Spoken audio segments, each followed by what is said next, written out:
collégiens ont été très nombreux pour participer et voter à ce prix. 1400 collégiens ont pris part au vote. La bande dessinée est considérée comme le 9e art. Elle nécessite de véritables artistes pour constituer une bande dessinée. Alors vous, Andrea Fontana, vous êtes scénariste, écrivain, et vous avez co-créé cette bande dessinée, Clara et les ombres, avec une jeune femme qui a fait des beaux-arts en Italie, qui est votre talentueuse illustratrice Claudia Petrazzi, qui n'est pas là aujourd'hui. Vous avez su délivrer une œuvre sensible qui oscille entre réalité et fantastique. Alors bravo pour la réalisation de cette première bande dessinée, qui est considérée plus comme un roman graphique plus qu'une bande dessinée. Alors quelle est la différence? Un roman graphique est une œuvre réalisée en un seul tome et qui retranscrit plus un récit de vie où on est plus proche de la réalité. Et ça, vous avez vraiment su le mêler la réalité et le fantastique. Bravo, Andrea Fontana, pour votre prix des lecteurs du Var. Merci. Je crois que vous ne parlez pas français. Alors, je vais devoir appeler... Donc, je vous laisse la parole en italien, on fera la traduction. Merci. Grazie a tutti. Poter ricevere questo premio qui in Francia per me è un grande onore. La Francia per me è la patria del fumetto e quindi poterlo ricevere proprio qui per me rappresenta una gioia che porterò nel cuore per sempre. Vorrei ringraziare il Presidente della Commissione Culturale del Dipartimento di Var. Vorrei ringraziare l'editore francese Bandadot e Bayard, quello italiano il Castoro, Claudia Petrazzi che ha disegnato il mio fumetto, che purtroppo non è qui, grazie. Vorrei anche ringraziare la mia famiglia che mi sostiene, mia moglie e le mie 2 figlie che mi sopportano e mi supportano e mi ispirano costantemente e mi aiutano a rialzarmi ogni volta. E vorrei dedicare questo premio ai ragazzi e alle ragazze che intendono affrontare le ombre che circondano il nostro presente e l'orizzonte del nostro futuro. Contiamo su di voi. Grazie, merci. Merci. Plusieurs d'entre vous, je pense, ont déjà compris l'allocution. Je vais la traduire. Pouvoir le recevoir ici. Je vous remercie tous pour ce prix, pardon. Pouvoir le recevoir ici, en main propre, en France, que je considère comme la patrie de la bande dessinée, est un honneur gigantesque. Et cela me procure une émotion que je conserverai pour toujours dans mon cœur. Je voudrais remercier le président, les organisateurs de cette splendide fête du livre. Merci aux lecteurs, aux lectrices qui ont voté pour mon livre. Vous êtes la raison pour laquelle j'écris des histoires. Je remercie Bandado et Bayard, ainsi que mon éditeur italien, El Castoro. Merci à Claudia Petrazzi qui a dessiné cette histoire. Et merci à ma famille, mon épouse, mes 2 filles qui m'encouragent, me supportent, m'inspirent et m'aident toujours à me relever. Je dédicace ce prix à toutes les jeunes filles et garçons qui veulent affronter avec courage et bienveillance les ombres obscures qui entourent notre présent et l'horizon de notre futur. Nous comptons sur vous.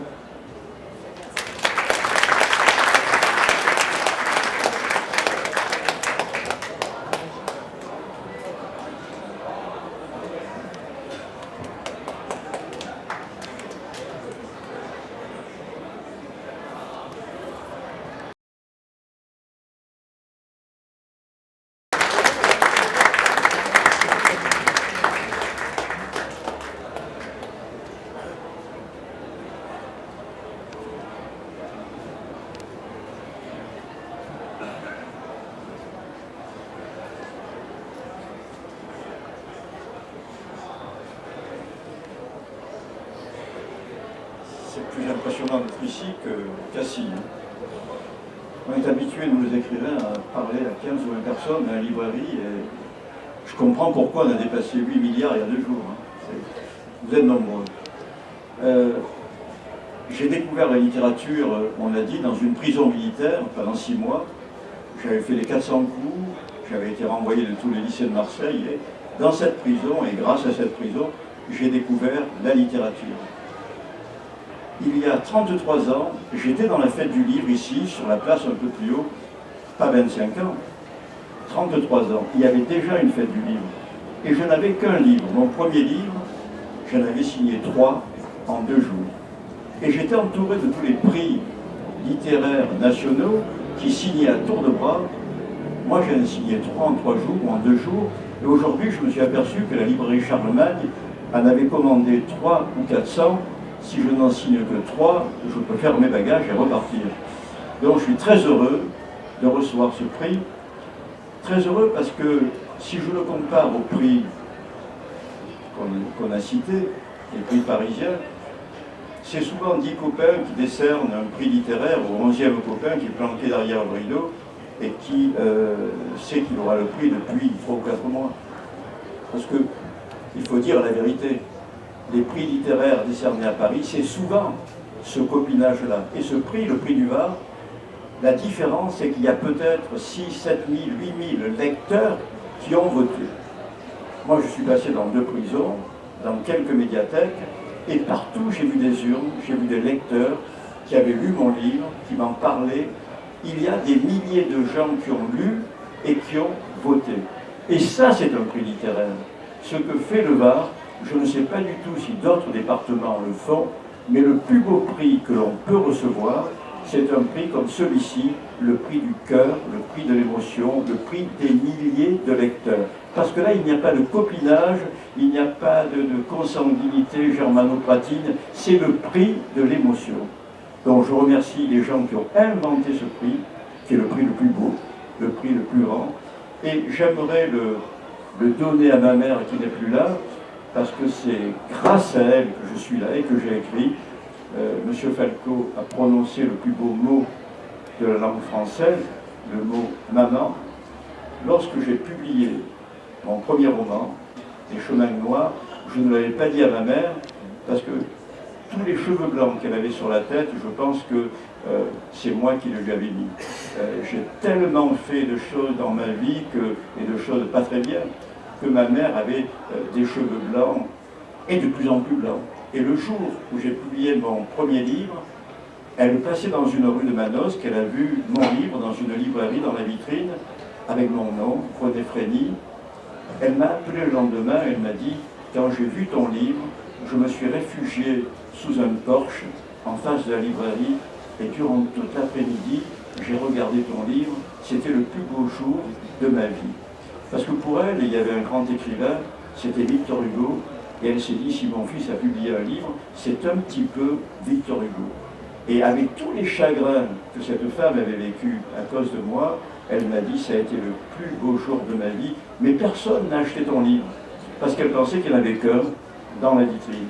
Donc, même si elle est ailleurs, au ciel, je pense qu'elle nous écoute, qu'elle me voit, qu'elle est très heureuse de voir que j'ai reçu ce prix qui est le plus grand, le prix des lecteurs. Donc je lui donne ce prix, elle est avec nous, je vous remercie, et puis je suis très touché d'être avec vous. Donc belle fête du livre, merci beaucoup.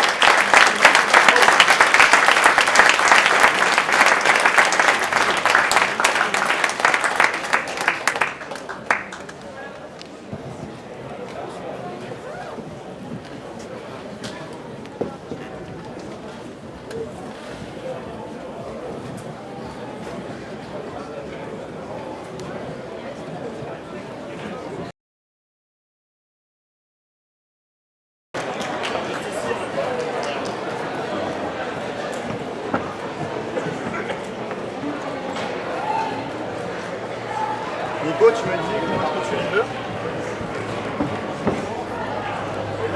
On va prendre un peu de champ. Attention, on voit la fusée.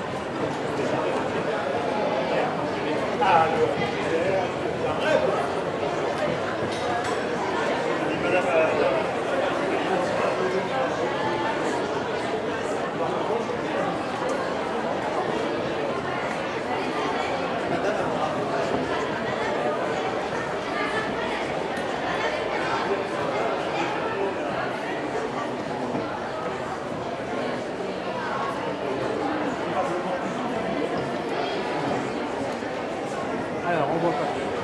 Tout le monde est là, on est prêt? Allez, est-ce qu'on voit? Ah voilà, c'est mieux, c'est mieux.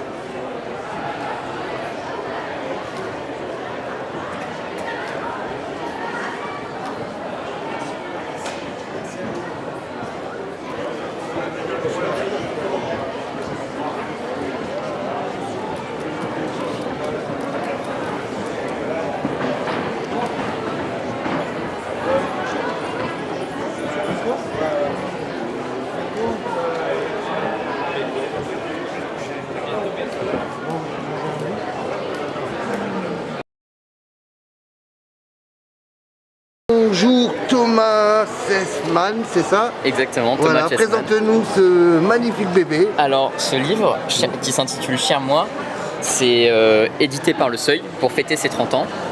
C'est un livre qui regroupe plus d'une trentaine de personnes à travers la France, dont une vingtaine de jeunes.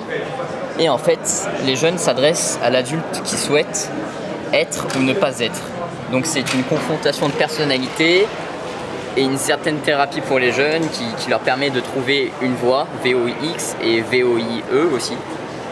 Et il y a aussi des adultes qui écrivent à l'ado qu'ils étaient, donc c'est un peu plus nostalgique sur ça. Ce chant des mots dans ton ouvrage, qu'est-ce qu'il porte au-delà de cette force? Parce que le monde, on peut dire qu'il souffre beaucoup, qu'il y a beaucoup de peine, beaucoup de souffrance. Quels sont ces mots magiques, quelques mots magiques de ton ouvrage pour porter du bonheur et de la joie? L'espérance, je dirais, c'est le mot qui qualifie le plus cette lettre pour les jeunes. Et la nostalgie pour les adultes, pour un souvenir qui est passé et ne pas regretter ce qui s'est passé. Écoute, on te remercie infiniment. Comment on te joint? Donne-nous un peu tes contacts, Facebook, Instagram, Alors, réseaux sociaux. Vous pouvez me trouver sur Instagram sur le nom de Thomas Chessman. Voilà, c'est tout. C'est tout. C'est tout. Et aussi aux éditions du Seuil. Du Seuil, qui, si on les contacte, on écrit, te transmettront, etc. Exactement. Thomas, on va te souhaiter tout le bonheur du monde. Merci beaucoup. Et une magnifique fête du livre 2022 à Toulon. Que le soleil de Provence te protège et t'apporte tout le bonheur nécessaire. Merci. Merci mon ami d'être venu à Toulon. Merci à vous. Merci. Au revoir.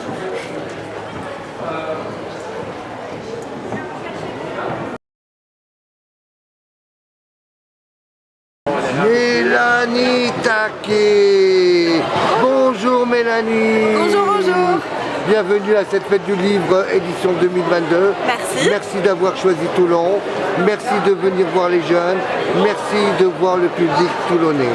Merci à Toulon de m'inviter aussi, je suis ravie d'être là pour la deuxième année. C'est un super salon, donc j'ai très hâte là, que ça commence et de rencontrer le public toulonnais. Voilà, donc tu es une romancière Oui, romancière depuis 5 ans maintenant.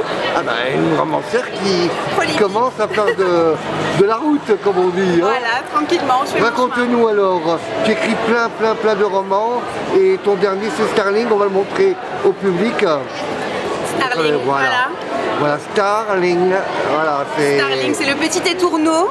C'est l'histoire d'une jeune femme qui s'appelle Emma, qui vit à Londres, qui est un petit peu dépressive et qui cherche une façon de remonter la pente grâce à sa meilleure amie, grâce aussi à la chanson, voilà, tout ce qui lui tient à cœur. Elle essaye de développer ça pour aller mieux, tout simplement. Voilà, et donc, quelles sont les recettes dans ce livre pour aller mieux? Alors, il y a sa meilleure amie qui lui conseille un carnet des petits bonheurs où elle va noter chaque jour toutes les petites choses, même si sa journée a été très noire, toutes ces petites choses qui vont faire que quand même chaque journée vaut la peine d'être vécue. Voilà, donc c'est une chose. Et tu as d'autres ouvrages aussi, Réponds-moi. Voilà, Réponds-moi. Voilà, je vous montre, je présente. Réponds-moi, voilà. Un roman épistolaire, mais par mail, entre un homme et une femme qui se sont aimés avant le début du roman, qui reprennent contact et qui s'envoient des mails pendant 20 ans. Donc on suit leur vie petit à petit, on voit leur évolution en tant que personne, en tant que parent, en tant que, voilà, tout simplement qu'être humain, quoi, qui s'apprécie. Qui se respectent aussi. Qui se respectent, qui échangent, parfois qui se disputent, bref la vie, mais dans des emails. Écoutez mes amis, venez à Toulon, venez voir Mélanie Taquet. Elle est là devant nous, elle est là. Tout le week-end, vendredi, samedi, dimanche, je suis là. Voilà, elle est là à Toulon pour parler avec ses lecteurs, ses lectrices, ses amis, même les gens qui ont un peu des soucis. Et elle sera là pour ouvrir son cœur, votre cœur, notre cœur de Provence. Avec grand plaisir. Merci beaucoup Mélanie, Merci on te souhaite tout le bonheur du monde et plein de joie dans ta vie. Merci de même. Merci beaucoup Mélanie encore, merci. Merci beaucoup.